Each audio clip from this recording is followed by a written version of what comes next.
Today we're diving into a drone that isn't just a reconnaissance bird.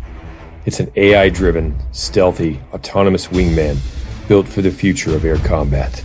I bring you the Kratos XQ-58 Valkyrie, a loyal wingman that might just replace human pilots in combat one day. Let's get into it.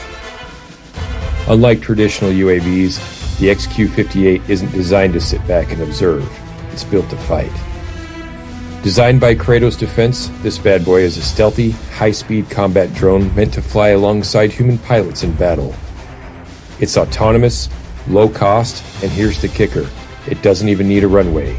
The Valkyrie is designed to launch from remote locations using a catapult system, making it deployable anywhere.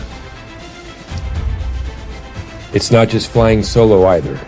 The XQ-58 is part of the loyal wingman concept, meaning that it can team up with manned fighters like the F-35 and the F-22, taking on dangerous missions so that human pilots do not have to.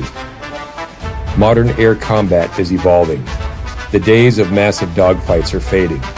Now it's all about stealth, AI coordination, and overwhelming force. The problem with manned fighter jets is the cost. Many of them have a cost of upwards of hundreds of millions of dollars, and losing a pilot is even worse. Enter the XQ-58 Valkyrie, which costs around $4 to $5 million a unit, which is a tiny fraction of just one F-35. It means that you can build a fleet of these for the price of just one single stealth fighter. And if you send a Valkyrie into combat and it gets shot down, they're designed to be expendable, making it the ultimate force multiplier. The Valkyrie's AI system allows it to operate with or without human input. It can perform reconnaissance missions, jam enemy radars, engage in dogfights, and carry out missile strikes, all without a pilot on board. It carries up to 4 air-to-air or 4 air-to-ground missiles inside of its stealthy fuselage. Since there's no external weapons, there's no easy radar detection. But here's where it gets wild. The XQ-58 is designed to think for itself. It uses machine learning and real-time data, and it can adapt to threats mid-mission. It can even sacrifice itself to protect human pilots. The Valkyrie is just the beginning.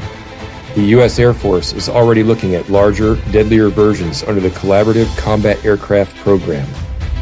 We're talking about fully autonomous dogfighting drones, electronic warfare Valkyries, and even autonomous bombers. And as AI advances, do not be surprised if future drones outperform human pilots altogether. The real question is, how long before AI is calling the shots? The Valkyrie is more than just a drone. It is a preview of the future of air combat. It is inexpensive, fast, and deadly, and it's the first step toward a world where AI-controlled war machines are dominating the skies. But what do you think? Will human pilots always have a place in the fight? Or is the era of human-controlled air combat coming to an end? Drop your thoughts in the comments. And if you want to see more deep dives into cutting-edge military tech, hit that like button and subscribe. Stay locked in to Zan's Weapon Depot. Until next time, stay sharp, stay armed, and remember, evolution favors those who are ready to evolve. Semper Fi.